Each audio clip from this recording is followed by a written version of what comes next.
당신에게도 그런 사람이 있었나요? 눈을 바라보면 도리어 눈을 피하고 싶어지고 말 한마디에 자신이 부정당하는 기분이 드는 사람. 말이 많지도 행동이 심하게 거칠지도 않은데 그 사람 앞에만 서면 이상하게 내가 작아지는 느낌. 가족 안에서도 회사 안에서도 그리고 때론 나 자신 안에서도 그런 존재는 에고라는 이름으로 우리 삶의 균형을 뒤흔듭니다. 어떤 작가는 자신이 겪은 어린 시절의 경험을 이렇게 말했습니다. 어머니는 종종 죽은 척을 했어요. 그냥 쓰러져서 움직이지 않았죠.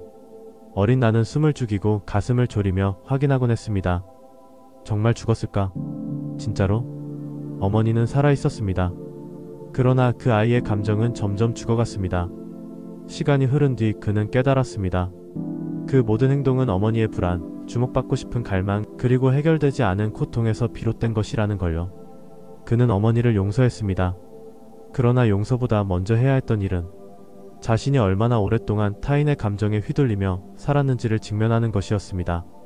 우리는 작가의 어머니 같은 사람들을 흔히 자기중심적 혹은 에고가 강한 사람이라 부릅니다.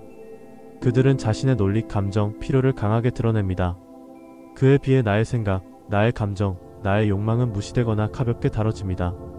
문제는 그들이 아니라 그 상황에서 우리가 무너진다는 사실입니다. 어쩌면 우리는 매 순간 이런 고민을 합니다. 내가 잘못한 걸까? 왜 나는 저 사람 앞에서만 위축될까? 그리고는 스스로를 탓하며 침묵을 선택합니다. 하지만 진짜 중요한 건 그 순간 나는 어떤 반응을 할 것인가라는 질문입니다. 이 질문은 단순한 대응이 아니라 나 자신을 알아가는 과정입니다. 그리고 그 중심에는 한 가지 감정이 존재합니다. 바로 두려움입니다. 두려움은 에고가 강한 사람 앞에서 흔히 느끼는 감정입니다. 그들은 강해 보입니다. 논리적으로 완벽해 보이고 확신에 차 있습니다. 그 앞에서 우리는 머뭇거리고 내 생각을 말할 용기가 사라집니다. 하지만 이 상황을 심리학적으로 보면 다른 그림이 펼쳐집니다. 심리학자 칼 융은 말합니다. 에고는 의식된 자아이며 외부 세계에 적응하기 위한 우리 의식의 중심이다. 에고는 무조건 나쁜 것이 아닙니다. 문제는 그것이 과도하거나 방어적으로 작동할 때 발생합니다. 자신의 감정이 무시당하거나 위협받는다고 느끼는 순간 에고는 반격합니다. 내가 맞아. 너는 몰라. 이건 다 내가 잘못한 거야. 이것은 방어기제이며 어쩌면 그들 스스로도 모르는 불안의 표현일 수 있습니다. 그런데 그들의 불안이 나의 자존감을 파괴하고 있다면 어떻게 해야 할까요? 철학자 크리슈나무르티는 말합니다. 관계 속에서 나 자신을 인식하지 못하면 우리는 단지 타인의 반응에만 반응하게 된다. 즉, 우리가 깨어있지 않으면 나의 반응은 전부 타인의 말과 행동에 휘둘리게 된다는 것입니다. 이럴 때 필요한 것이 바로 깨어있는 반응입니다. 무엇을 말할지보다 어떻게 느끼는지를 자각하는 것. 즉각 반응하지 않고 그 상황 속에 나를 관찰하는 힘. 여기서 명상이 등장합니다. 명상이란 단지 조용히 눈을 감고 있는 것이 아닙니다. 생각과 감정을 분리해서 바라보는 훈련입니다. 예를 들어보죠. 그 사람이 또 나를 무시하는 말을 했어. 이때 우리의 일반적인 반응은 분노, 침묵, 수치심, 자기 비난. 그러나 명상의 힘이 발휘되면 이렇게 반응합니다. 지금 나는 무시당했다고 느낀다. 내 안에서 분노가 올라온다. 이 감정은 어디서 비롯된 걸까? 이렇게 반응이 아닌 관찰을 시작하는 순간 우리는 더 이상 에고의 지배를 받지 않게 됩니다. 그 사람의 강한 주장, 그 사람의 강한 말투 속에서도 나는 나의 중심을 유지할 수 있는 힘을 가지게 됩니다. 이제 우리는 하나의 전환점을 맞이합니다. 문제는 그 사람이 아닙니다. 문제는 그 사람과 마주했을 때의 나입니다. 그렇다면 다음 질문은 이것입니다. 내가 이 상황에서 어떤 반응을 선택하는 것이 나에게 가장 큰 이익이 되는가? 이 질문은 단지 전략적인 판단을 위한 것이 아닙니다. 이 질문을 던지는 순간 우리는 더 이상 자동 반응하는 존재가 아니기 때문입니다. 우리의 삶에서 일어나는 갈등의 대부분은 의식하지 않은 반응에서 비롯됩니다. 무시당했다고 느끼면 바로 감정이 솟구치고 그 감정에 휘둘리며 행동하죠. 하지만 단 3초의 멈춤, 단 5초의 관찰이 그 반응을 선택으로 바꿔줍니다. 그리고 이 선택의 힘을 실제로 사용한 사람이 있습니다. 바로 커뮤니케이션 디렉터 캐린 보리센코입니다. 그녀는 한 미디어 조직의 커뮤니케이션 디렉터로 근무하고 있었습니다. 처음에는 상사를 유능하고 카리스마 있는 사람으로 여겼죠. 그는 명확한 의견을 제시했고 결정을 빠르게 내렸으며 리더십이 있어 보였습니다. 하지만 몇 개월이 지나자 그녀는 조금씩 이상함을 느끼기 시작합니다. 회의 자리에서 팀원들의 아이디어가 나오면 그는 그것을 무시하거나 조롱하는 식으로 반응했습니다. 성과가 좋으면 모든 공을 자신에게 돌렸고 문제가 생기면 책임을 팀원에게 전가했습니다. 캐리는 이런 상황에서 자신이 무기력해지는 것을 느꼈습니다.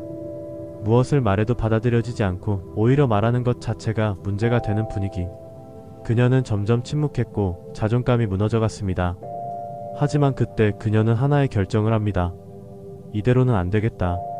내가 무너지는 걸 멈춰야 한다. 그녀는 매일 자신의 사무실 책상에 작은 메모지를 붙였습니다. 진실되게 행동하고 공감과 연민을 잊지 마라. 이 말은 단순한 문장이 아니었습니다. 매 순간 내 감정이 흔들릴 때마다 돌아올 수 있는 중심점이었습니다. 그녀가 시작한 첫 번째 전략은 즉각 반응하지 않는 것이었습니다. 회의에서 상사가 무례한 말을 해도 그녀는 곧장 대응하지 않았습니다.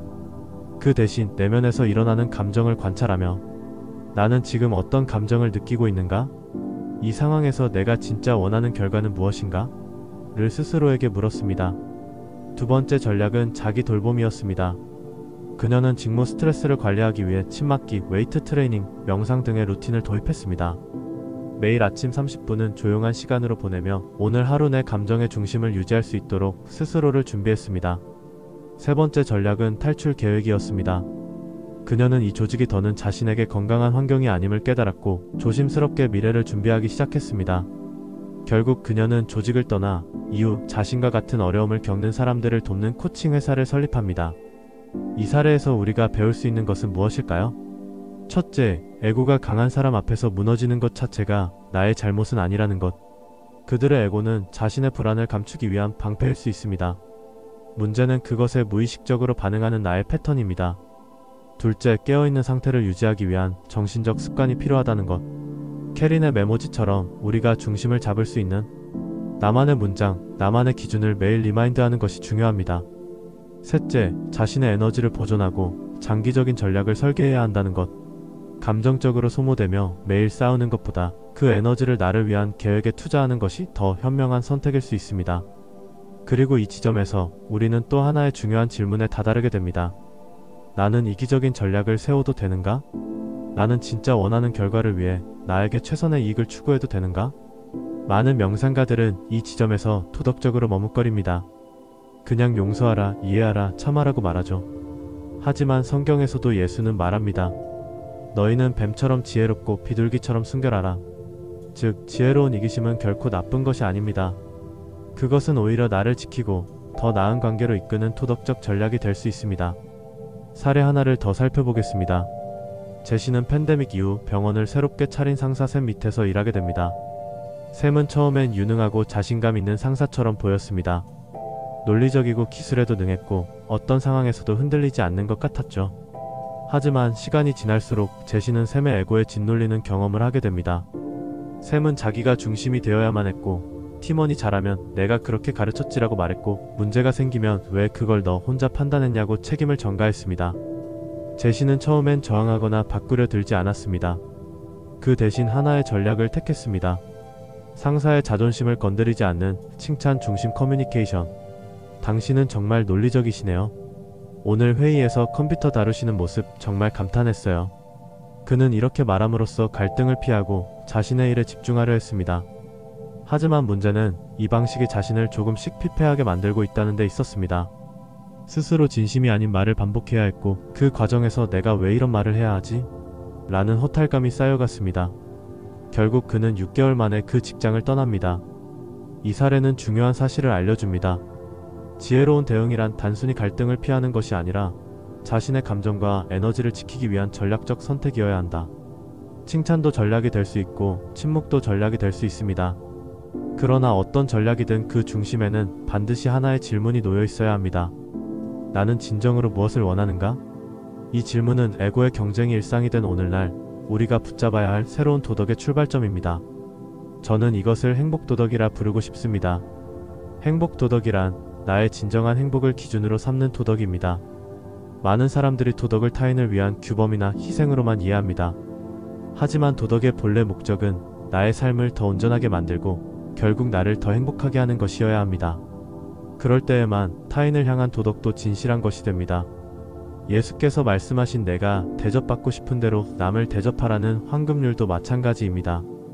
이 말은 자칫 나를 희생하고 남을 우선하라는 명령처럼 들릴 수 있습니다.